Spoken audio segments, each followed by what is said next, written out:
Осман Джабраилович Межуев родился в 1927 году. Побывать и на фронте ему не пришлось, но тягот войны он хлебнул сполна. Фашисты двинулись на Северный Кавказ, когда ему едва исполнилось 15. Малгобек оказался под угрозой захвата, и Осман вместе с друзьями и одноклассниками целыми днями копал траншеи, помогая советским солдатам готовить город к обороне. Мы тогда помогали солдатам то, что у нас было, у нас тоже мало было. Люди бедно жили. Мы из дома для солдат таскали кукурузный чурек, сыр, молоко. Что им надо, мы таскали.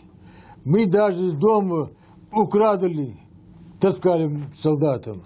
Мы связаны с ними. И хотя рытье окопов не прекращалось ни на день, жаловаться на усталость никто и не думал. Все понимали, что за их спиной родная земля, на которую наступает враг. С каждым днем выстрелы и взрывы раздавались все ближе, а зимой 42-го многим ингушам и вовсе пришлось оставить свои дома и уйти в лес. А тем временем труженики тыла вместе с солдатами закончили рытье противотанкового рва от Суженского до Терского хребта. Это был огромный труд сотен и даже тысяч людей. Постоянно окопы копать, передовой линии не пускает.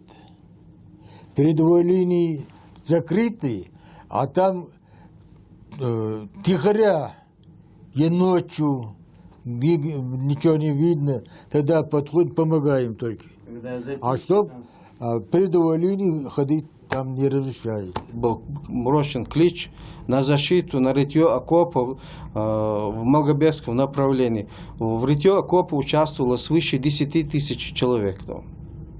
Значит, 10 тысяч, 8 так и 2 тысячи местного населения. Местное население не только рыло окопы, они помимо этого помогали подвозки боеприпасов, снарядов, там прочее, и провиант. Зимой 1943-го общими усилиями красноармейцев, партизан и тружеников тыла Малгобек был отбит у врага. Осман вместе с друзьями вернулся к труду хлебороба, мечтая побыстрее вырасти и пойти на фронт. Мы солдаты уважали, мы солдатам помогали постоянно. Даже у нас намерений даже было, что пойдем с ними, с войсками туда пойдем. Однако этим планом не суждено было сбыться. В 1944-м его вместе с семьей выслали в Казахстан. Там он поступил в одну из сельскохозяйственных школ, получил специальность тракториста-комбайнера. Работал механизатором в колхозе. Первую медаль за ударный труд Осман Межуев получил в 1947-м, а последующие годы к ней прибавилось еще несколько наград. Его 15-летний внук Магомед Султыгов не представляет, как справился бы он сам, окажись в то время на месте дедушки.